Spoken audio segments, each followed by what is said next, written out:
Hello friends, आज हम बात करेंगे भारतीय संविधान के भाग 4 पे। तो इससे पहले हमने बात कर चुके हैं, हम 3 पार्ट हम वीडियो के कर चुके हैं और चौथा भाग है आज ये भारतीय संविधान का। तो इससे पहले वाले पार्ट में हमने देखा था कि जो भारतीय संविधान है उसमें पहले पार्ट में हमने बात करी थी भारतीय संविधान के विकास के बारे में। उसके अलावा हमने जो संविधान सभा की बैठकें चली थी उसके बारे में बात करी थी।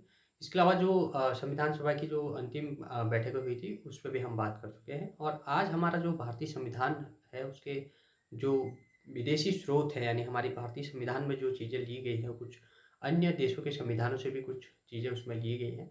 तो उन चीज़ों को हम समझने जा रहे हैं।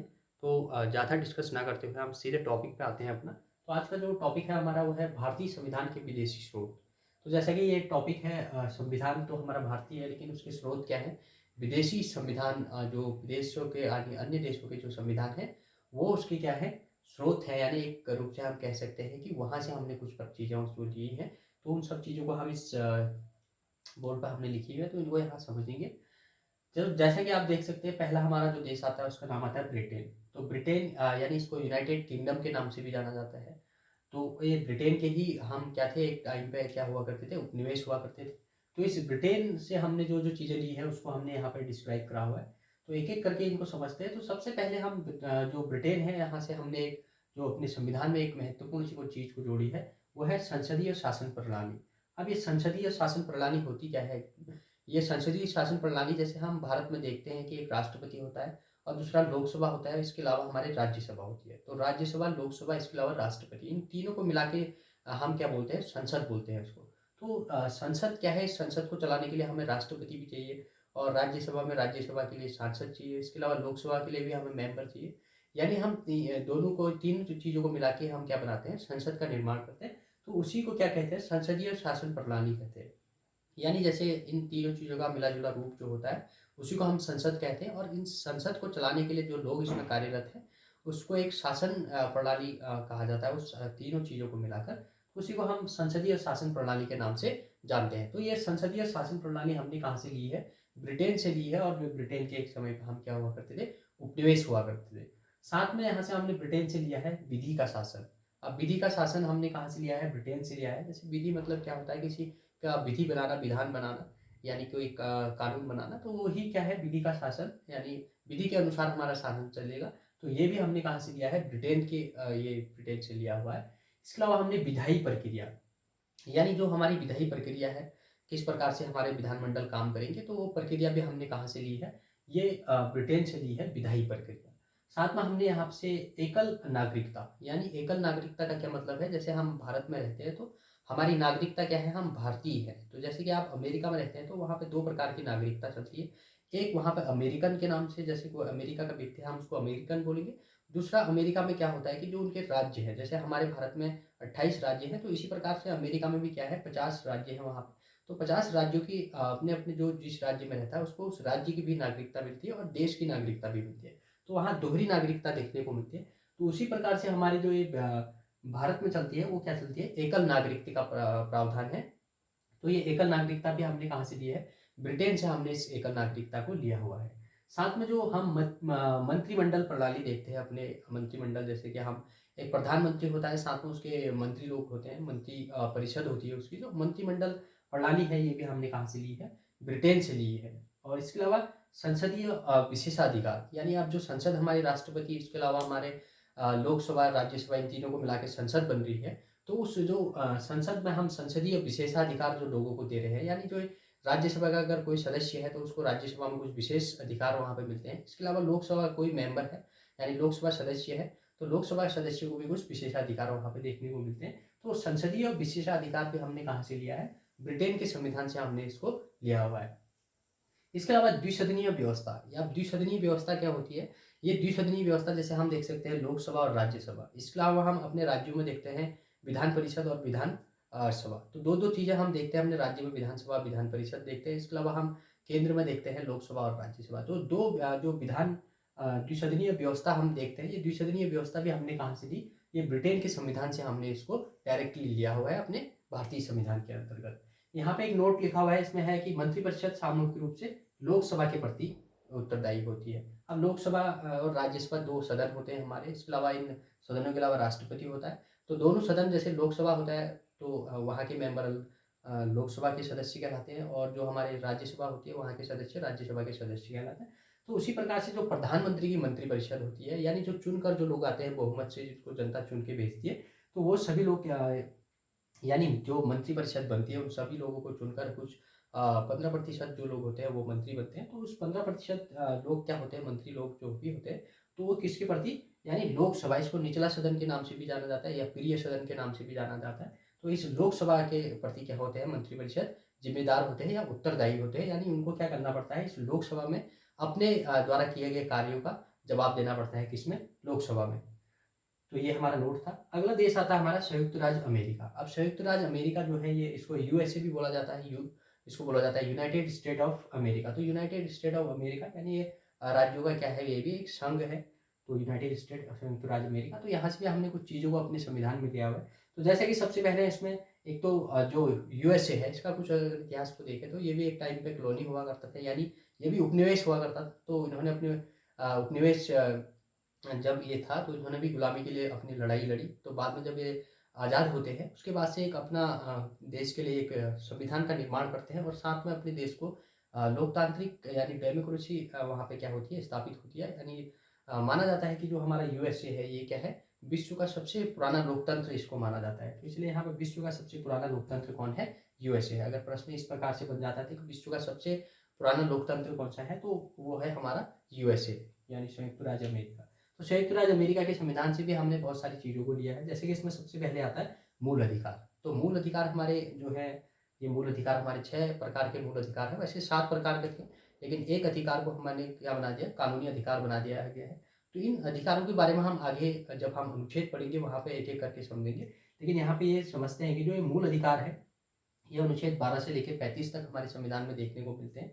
तो ये जो मूल अधिकार है हमारे, इसको भी हमने कहाँ से लिया है, ये यूएसए के जो यानी अमेरिका का जो संविधान है उससे हमने इनको डायरेक्टली लिया हुआ है। इसके अलावा न्यायिक पुनरावलोकन। अब ये न्यायिक पुनरावलोकन जो होता है, ये क्या होता है कि न्यायिक पुनरावलोकन से मतलब है जो हमारा सुप्रीम कोर्ट है, अगर कोई संसद कोई कानून बनाती है तो उस कानून की समीक्षा कर सकती है कौन, सुप्रीम कोर्ट। यानी सुप्रीम कोर्ट क्या कर सकता है, संसद के द्वारा बनाए जा रहे कोई भी कानून, अगर उस कानून में अगर कुछ त्रुटि अगर देखने को मिलती है तो सुप्रीम कोर्ट उसका न्यायिक समीक्षा कर सकती है, और संसद को ये कह सकती है कि भाई इसमें क्या है, कुछ त्रुटियां हैं इनको सुधारिए। तो उस कानून को क्या कर सकती है, खत्म कर सकती है सुप्रीम कोर्ट, क्योंकि सुप्रीम कोर्ट के पास क्या है, संविधान को व्याख्या करने की पावर है, और संविधान का संरक्षक भी हम सुप्रीम कोर्ट को मानते हैं। तो सुप्रीम कोर्ट के पास क्या होता है, न्यायिक पुनरावलोकन की शक्ति होती है, और वो न्यायिक समीक्षा कर सकती है किसी भी चीज़ की, कोई भी कानून की क्या कर सकती है, समीक्षा कर सकती है। तो न्यायिक पुनरावलोकन भी हमने कहाँ से लिया हुआ है, अमेरिका के संविधान से हमने इसको लिया हुआ है। अगला आता है उपराष्ट्रपति का पद। उपराष्ट्रपति, जैसे हम देखते हैं हमारे भारत में एक राष्ट्रपति होता है, एक उपराष्ट्रपति होता है। तो ये उपराष्ट्रपति का जो पद है ये भी हमने कहाँ से लिया है, संविधान में। ये अमेरिका के संविधान में हमने इस प्रावधान को हमने अमेरिका के संविधान से डायरेक्टली यहाँ पे लिया हुआ है, उपराष्ट्रपति का पद। इसके अलावा हमने उच्चतम व उच्च न्यायालय। अब जो उच्चतम हमारे जो देश का जो सुप्रीम जो कोर्ट होता है, यानी उच्च न्यायालय वो सुप्रीम कोर्ट है। इसके अलावा राज्यों में हमारे क्या देखने को मिलते हैं, हमें उच्च न्यायालय या हाई कोर्ट देखने को मिलते हैं। तो जो उच्चतम और उच्च न्यायालय है, इनके न्यायाधीश को हटाने की, यानी पद से अगर हमें इन न्यायाधीशों को हटाना है तो किस प्रकार से हटाएंगे, तो इस प्रक्रिया को भी हमने कहाँ से लिया हुआ है, ये संयुक्त राज्य अमेरिका के संविधान से हमने इसको डायरेक्टली लिया है। यानी उच्चतम और उच्च न्यायालय के न्यायाधीशों के पद से हटाना, ये कहाँ से लिया हमने, अमेरिका के संविधान से हमने इसको लिया हुआ है। इसके अलावा जो राष्ट्रपति होता है, अब भारत का जो राष्ट्रपति है, अगर उसको हटाना है, यानी आप राष्ट्रपति अपने पावर का मिसयूज कर रहा है, यानी अपनी जो शक्ति उसके पास है उन शक्तियों का अगर वो गलत प्रयोग कर रहा है तो उसको पद से हटाया भी जा सकता है। तो उसके लिए उस पर क्या है, एक महाभियोग प्रक्रिया का प्रावधान हमारे संविधान में है। तो आर्टिकल यानी अनुच्छेद 61 के अंतर्गत हमको देखने को मिलता है ये महाभियोग। तो इस महाभियोग के द्वारा हम राष्ट्रपति को हटा सकते हैं। तो इस महाभियोग की प्रक्रिया को भी हमने अमेरिका के संविधान से डायरेक्टली अपने संविधान में लिया हुआ है। तो ये हमारे अमेरिका का संविधान से ली हुई चीज़ें थी, तो इनको आपको ध्यान में रखना है। आगे आता है हमारा आयरलैंड। अब आयरलैंड जो है, यहाँ से भी हमने बहुत सारी चीज़ों को अपने संविधान में लिया हुआ है। तो जैसे कि आप देख सकते हैं, सबसे पहले आयरलैंड के हमने राज्य के नीति निर्देशक तत्व, अब राज्य के नीति निर्देशक तत्व हमने लिया है, जो कि हमारे 36 से लेकर कहाँ तक है, 51 तक के। अब ये भाग 4 में आते हैं हमारे नीति निर्देशक तत्व, जो संविधान में हमारे कितने 22 भाग हैं। इसके अलावा हमारे 12 अनुसूचियाँ हैं, और साथ में उसमें क्या है 395 अनुच्छेद है। तो उसी भाग 4 में हमने क्या रखा है, 36 से लेकर 51 तक जो आर्टिकल है यानी अनुच्छेद है, उनको हमने राज्य के नीति निदेशक तत्व के में शामिल किया हुआ है। तो ये राज्य के नीति निदेशक तत्व हमने कहाँ से लिए हैं? आयरलैंड से लिए हैं, और बहुत बार इसको पूछा भी जाता है। साथ में जो राष्ट्रपति की निर्वाचन पद्धति है, अब जो हमारे भारत में राष्ट्रपति बनता है तो कैसे बनता है, किस प्रक्रिया से बनता है, कैसे राष्ट्रपति को बनाया जाता है, तो वो प्रक्रिया जो है वो आर्टिकल 55 में लिखी हुई है। अनुच्छेद 55 में राष्ट्रपति के निर्वाचन के बारे में लिखा हुआ है, तो किस प्रकार से राष्ट्रपति का निर्वाचन किया जाएगा। तो उस प्रक्रिया को हमने कहाँ से लिया है? ये आयरलैंड के संविधान से लिया हुआ है। यानी जो आयरलैंड के संविधान था उसमें एक राष्ट्रपति की निर्वाचन पद्धति है, तो उसी को हमने डायरेक्टली अपने संविधान में ले लिया वहाँ से, जब संविधान का निर्माण हो रहा था। साथ में हमने राज्यसभा के सदस्यों का मनोनयन। अब क्या होता है कि जो राष्ट्रपति, हमारा देश का राष्ट्रपति होता है, वो क्या करता है, राज्यसभा में कुछ लोगों को क्या करता है, मनोनीत करता है। वो डायरेक्टली चुन सकता है व्यक्तियों को, यानी 12 लोगों को क्या करता है, वो राज्यसभा में मनोनीत करता है या नामांकन करता है, या वो किसी भी क्षेत्र से हो सकते हैं, खेल से हो सकते हैं, इसके अलावा साहित्य से हो सकते हैं, विज्ञान से हो सकते हैं। तो उनके कई जो भी क्षेत्र हो, कुछ जिन्होंने अपने क्षेत्र में काफ़ी प्रसिद्धि प्राप्ति करी हो, तो उन क्षेत्रों के व्यक्तियों को क्या कर सकता है, राष्ट्रपति ऐसे 12 लोगों को राज्यसभा में क्या कर सकता है, मनोनीत कर सकता है। तो उनको राज्यसभा में मनोनीत करने का अधिकार किसके पास है? राष्ट्रपति के पास है, और वो किसमें? राज्यसभा में कर सकता है। तो इस जो राज्यसभा में सदस्यों का मनोनयन होता है, ये प्रक्रिया हमने कहाँ से ली है? आयरलैंड के संविधान से हमने इसको अपने संविधान में लिया, जब संविधान का निर्माण हो रहा था। इसके अलावा जो हमारा जर्मनी है, जर्मनी से इसके संविधान को क्या कहा जाता है? वाइमर या वीमर संविधान के नाम से इसको जाना जाता है। तो वाइमर संविधान से हमने जो जर्मनी का है वहाँ से क्या लिया है? आपातकाल के समय मूल अधिकारों का स्थगन। यानी हमारे भारतीय संविधान में 3 प्रकार के आपातकाल देखने को मिलते हैं। आर्टिकल 352 है, उसको राष्ट्रीय आपातकाल के नाम से जाना जाता है। इसके अलावा आर्टिकल 356 है, जिसको हम राष्ट्रपति शासन भी कहते हैं। इसके अलावा हमारा 360 एक आर्टिकल है, जिसको हम क्या कहते हैं? वित्तीय आपातकाल कहते हैं। तो 3 प्रकार के आपातकाल हमारे उसमें संविधान में देखने को मिलते हैं। जैसे हमारा आपातकाल अगर लगता है, जैसे हम आर्टिकल 352 अगर हमारे देश में लगता है, या कोई भी आपात लगता है, राष्ट्रपति शासन या इसके अलावा जो भी हमारे उसमें लगता है, तो उस वक्त क्या होता है कि आपातकाल के समय जो मूल अधिकार होते हैं, यानी जो हमको अधिकार मिले हुए हैं, हमारे देश में रहने वाले लोगों को जो अधिकार मिले हुए हैं, उनका किस प्रकार से स्थगन करा जाएगा, या किस प्रकार से लोगों के अधिकारों को क्या करा जाएगा, उनको कुछ क्या लगा दिया जाएगा, कुछ बाउंडेशन लगा दी जाएगी। तो उस बाउंडेशन किस प्रकार से लगाई जाएगी आपातकाल के समय, हमारे मूल अधिकारों का स्थगन किस प्रकार से होगा, उसको भी हमने कहाँ से लिया? इस जर्मनी के संविधान से लिया गया है। यानी आपातकाल के समय मूल अधिकारों का स्थगन किस प्रकार से किया जाएगा, उस प्रक्रिया को हमने कहाँ से लिया है? जर्मनी के वाइमर संविधान से लिया हुआ है। इसके अलावा यहाँ पे एक नोट लिखा हुआ है, जैसे राष्ट्रीय आपातकाल के समय आर्टिकल 352, जैसे राष्ट्रीय आपात लगता है, यानी राष्ट्रीय आपात का क्या मतलब है? जैसे ये 300 आर्टिकल 352 है, यानी अनुच्छेद 352 है। इस वक्त क्या होता क्या है, जैसे हमारे अगर कोई अन्य देश हमारे देश पर आक्रमण कर देता है, या हमारे देश के अंदर ही अगर सशस्त्र विद्रोह हो जाता है, तो उस स्थिति में हम क्या लगाते हैं? राष्ट्रीय आपातकाल की घोषणा करता है। ये मंत्रिपरिषद की लिखित देने के बाद राष्ट्रपति इसकी घोषणा करता है, तो उसको हम राष्ट्रीय आपातकाल के नाम से जानते हैं। तो जब ये 352 अगर लगता है, तो उस वक्त क्या होता है कि जो हमारे एक संविधान में 20 और 21 अनुच्छेद हैं, 20 और 21 जो अनुच्छेद है, ये स्वतः निलंबित नहीं होते हैं। यानी हमारे जो संविधान में बहुत सारे आर्टिकल हैं, तो इन आर्टिकलों में से 2 आर्टिकल ऐसे हैं, 20 और 21। अगर आर्टिकल 352 अगर हमारे देश में अगर लागू हो जाता है, तो उस वक्त 20 और 21 स्वतः निलंबित नहीं हो सकते हैं, क्योंकि जो आर्टिकल 20 है, इसमें हमें क्या है, कानून के समक्ष अगर हम किसी व्यक्ति को अगर अरेस्ट किया जाता है, तो उसको कानून के समक्ष क्या होता है? संरक्षण होता है, यानी दोष सिद्धि से संरक्षण से संबंधित आर्टिकल 20 है। और 21 क्या है हमारा जो आर्टिकल, ये प्राण और दैहिक स्वतंत्रता से संबंधित है। तो ये जो 2 आर्टिकल है, इसको स्वतः ही निलंबित नहीं होते हैं जब आर्टिकल 352 की घोषणा होती है। तो ये आपको ध्यान में रखना है। इसके अलावा आता है हमारा फ्रांस। अब फ्रांस का जो संविधान है, वहाँ से हमने बहुत सारी चीज़ें ली हुई हैं। पहले तो फ्रांस के बारे में थोड़ा हमें जानना होगा। जो फ्रांस का इतिहास रहा है, वहाँ पे क्या होता है कि फ्रांस में चर्च था, वहाँ का चर्च को एक बहुत मान्यता थी वहाँ पे। तो चर्च में जो बैठे हुए लोग थे वहाँ के, तो उन 3 भागों में वो लोग बँट गए थे। एक तो जो चर्च के जो सबसे उच्च पद पर बैठे हुए थे, वो पादरी लोग थे। उसके अलावा क्या थे वहाँ पे, कुछ उनसे जो नीचे वाले क्लास में थे, यानी पादरी लोगों के नीचे, और उसके अलावा एक नीचे और क्लास बन गया था। तो 3 एक श्रमिक वर्ग हो गया, इसके अलावा एक पढ़ा लिखा जो वर्ग था, और एक पादरी लोग थे जो वहाँ पर शासन करते थे। तो 3 प्रकार के वहाँ पर वर्ग देखने को मिले। इन्हीं वर्गों के आपस में जब संघर्ष होता है, तो वहाँ पे एक क्रांति हो जाती है 1789 में। तो 1789 में वहाँ की जो आम जनता है, वो क्या करती है, उस चर्च के खिलाफ विद्रोह कर देती है, आंदोलन कर देती है। तो उस आंदोलन में उन्होंने कुछ वहाँ पे एक क्या रखे थे, कुछ नैतिक सिद्धांत वहाँ पर दिए थे, जैसे कि उसमें एक स्वतंत्रता और समानता और बंधुता। तो ये 3 शब्द उस फ्रांस की क्रांति में देखने को मिले। उन लोगों ने इन चीज़ों को दिया, स्वतंत्रता, समानता और बंधुता। तो ये स्वतंत्रता, समानता और बंधुता हमने आइडेंटिक वहाँ से क्या अपने जो हमारी भारतीय संविधान की प्रस्तावना है उसमें हमने इनको डायरेक्टली वहाँ से ले लिया है। अगर ये प्रश्न बनता है कि जो स्वतंत्रता है, समानता है और बंधुत्व है, तो ये चीज़ें हमने कहाँ से ली, अगर ये क्वेश्चन आता है तो उसमें हम कहेंगे फ्रांस की क्रांति 1789 में जो होती है उसको हमने डायरेक्टली ये स्वतंत्रता, समानता, बंधुता को हमने अपने प्रस्तावना में जोड़ा और ये कहाँ से लिए गए हैं, फ्रांस की क्रांति 1789 के द्वारा। तो आपको ये ध्यान रखना है। इसके अलावा जो फ्रांस से हमने लिया गणतंत्रात्मक शासन। अब गणतंत्रात्मक शासन क्या होता है कि जो जैसे हमारा देश है, हमारे देश में राष्ट्रपति का क्या होता है, निर्वाचन होता है। तो हम राष्ट्रपति चुनकर हमारे राष्ट्रपति आते हैं। तो जैसे कि अगर हम इंग्लैंड में देखें तो वहाँ जो राजा बनता है या प्रिंस कहा जाता है उसको, तो वहाँ पे जो प्रिंस बनता है या राजा बनता है तो वो वंशानुक्रम क्रम से चलता आता है। यानी वहाँ कहाँ, इंग्लैंड में। तो इंग्लैंड में वहाँ वंशानुक्रम का क्या मतलब है, जैसे जो राजा है उसी का बेटा वहाँ पर राजा बनेगा। तो ये इसको हम बोलते हैं वंशानुक्रम या राजतंत्र कहते हैं। तो वहाँ पे क्या है, राजतंत्र के साथ वहाँ पे संसदीय प्रणाली भी हमको देखने को मिलती है इंग्लैंड। तो हमारे भारत में उस प्रकार का व्यवस्था नहीं है। हमारे वहाँ पे कोई भी राष्ट्रपति बन सकता है, राष्ट्रपति का निर्वाचन होता है। इसीलिए हम क्या बोलते हैं, गणतंत्रात्मक शासन बोला जाता है, जहाँ पर राष्ट्रपति का क्या होता है, चुनाव होता है।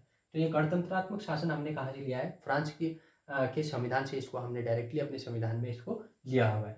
अगला देश आ जाता है हमारा कनाडा।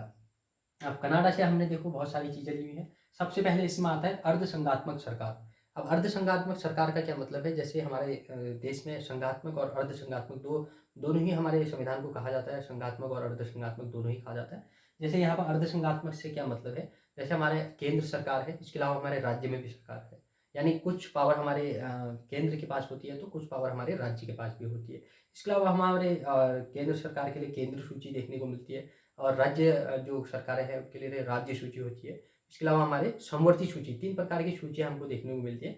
जो केंद्र सूची होती है उस पर केंद्र कानून बनाता है और राज्य सूची पर राज्य कानून बनाता है। इसके अलावा जो समवर्ती सूची होती है उस पर दोनों ही कानून बना सकते हैं। तो मिला-जुला सरकार का यहाँ पे क्या देखने को मिलता है, कार्य करने का तरीका देखा जाता है। तो उसी को हम क्या कहते हैं, जहाँ पर पावर का क्या किया जाता है, विकेंद्रीकरण किया जाता है, तो उसको अर्धसंघात्मक सरकार के नाम से जाना जाता है। तो अर्धसंघात्मक सरकार भी हमने कहाँ से लिया है, कनाडा से हमने इसको डायरेक्टली लिया है। वह इसके अलावा कनाडा से हमने अवशिष्ट शक्तियाँ, हमने अपने संविधान में कुछ अवशिष्ट शक्तियाँ भी यहाँ पर रखी हुई हैं। जैसे अगर हमारे देश में राष्ट्रीय आपातकाल अगर लागू हो जाता है तो उस वक्त क्या होता है कि हमारी ज़्यादा पावरफुल कौन हो जाती है, केंद्र सरकार हो जाती है। यानी केंद्र क्या कर देती है, जो हमारी पावर विकेंद्रीकरण हमारे पावर का देखने को मिलता है। जैसे राज्यों के पास भी हमारी कुछ शक्तियाँ देखने को मिलती है। राज्य में हमारा मुख्यमंत्री देखने को मिलता है, केंद्र में हमारा प्रधानमंत्री देखने को मिलता है। तो अगर राष्ट्रीय आपातकाल की जैसी स्थितियाँ हमारे देश में उत्पन्न होती है तो उस वक्त क्या होता है, जो हमारे प्रधानमंत्री है या हमारे देश के प्रधानमंत्री है या हमारे देश की केंद्र सरकार है या हमारी भारत सरकार है, वो ज़्यादा पावरफुल हो जाती है हमारे राज्य के सरकार के बदले। तो उसी को हम क्या बोलते हैं, अवशिष्ट शक्तियाँ जब हमारे केंद्र सरकार के हाथों में चली जाती है तो उसको हम अवशिष्ट शक्तियाँ बोलते हैं। यानी जो केंद्र सरकार की कुछ आपातकालीन स्थिति में ज़्यादा पावरफुल होना ही हम क्या कहते हैं, अवशिष्ट शक्तियाँ कहते हैं। तो ये अवशिष्ट शक्तियाँ हमने कहाँ से ली है, कनाडा से ली है। इसके अलावा राज्यों की राज्यपालों की नियुक्ति। अब राज्य में हर राज्य में एक राज्यपाल होगा या एक राज्य में एक राज्यपाल, एक से अधिक राज्यों का भी राज्यपाल होता है। तो जो ये राज्यपाल बनाया या पद बनाया गया, इस राज्यपाल के पद के किसके लिए बनाया गया, राज्य के लिए बनाया गया। तो इसको हमने कहाँ से लिया, कनाडा के संविधान से लिया। यानी राज्यों में एक राज्यपाल भी होगा, ऐसा जो प्रावधान बनाया गया, ये कौन कौन से संविधान से लिया गया, कनाडा के संविधान से इसको लिया गया।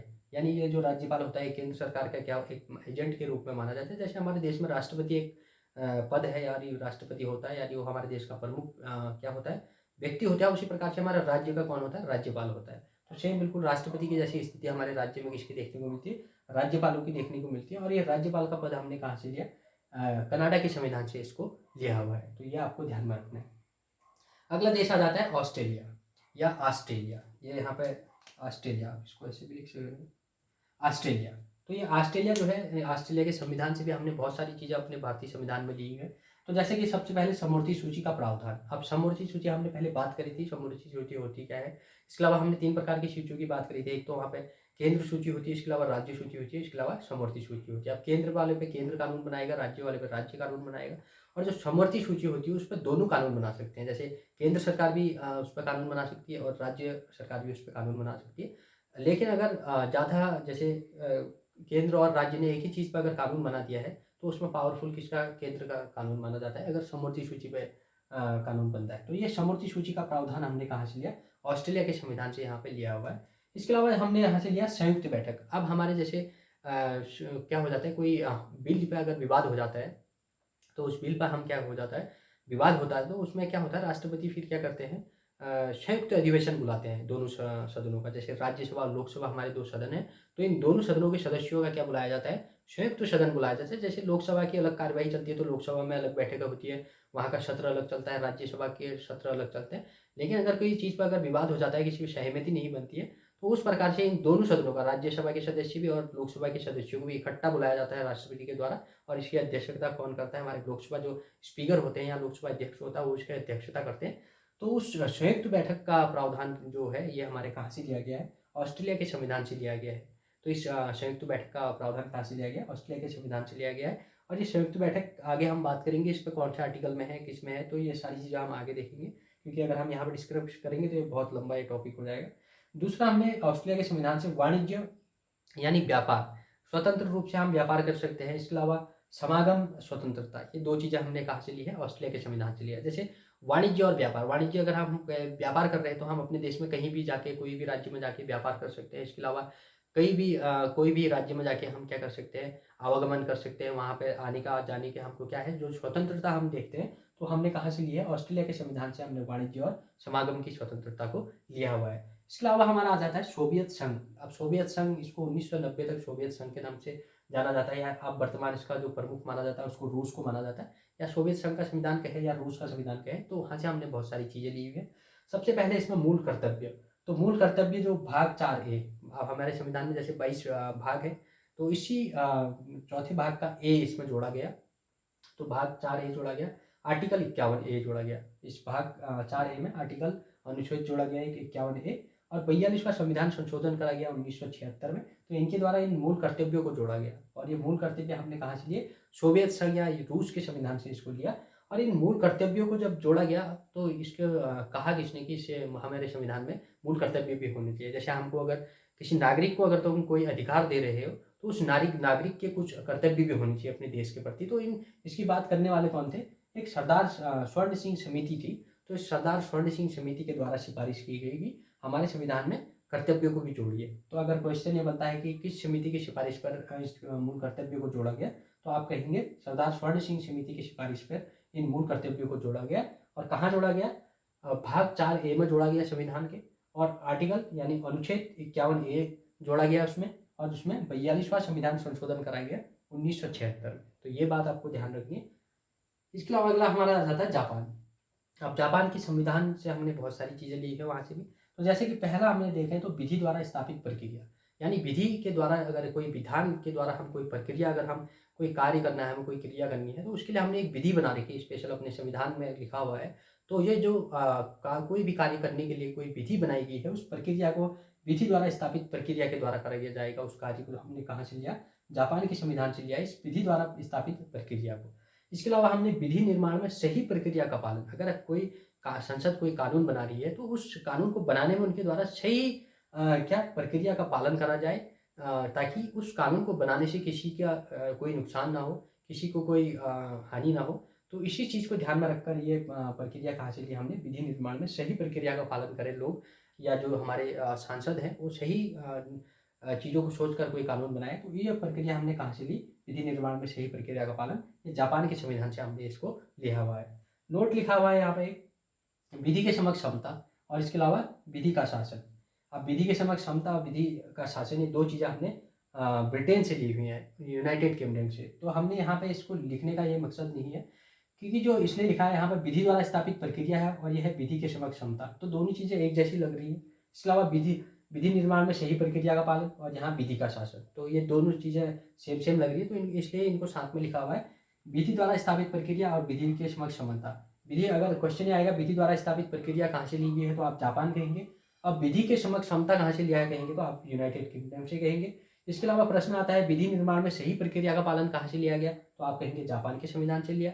अगर विधि का शासन कहाँ से लिया पूछा जाता है, तो वहाँ पे कहेंगे आप ब्रिटेन के संविधान से लिया हुआ है। तो इसीलिए यहाँ पे हमने दोनों साथ लिखे, क्योंकि दोनों में सेम शब्द आ रहे हैं, तो इसीलिए कन्फ्यूजन हो जाता है इसमें।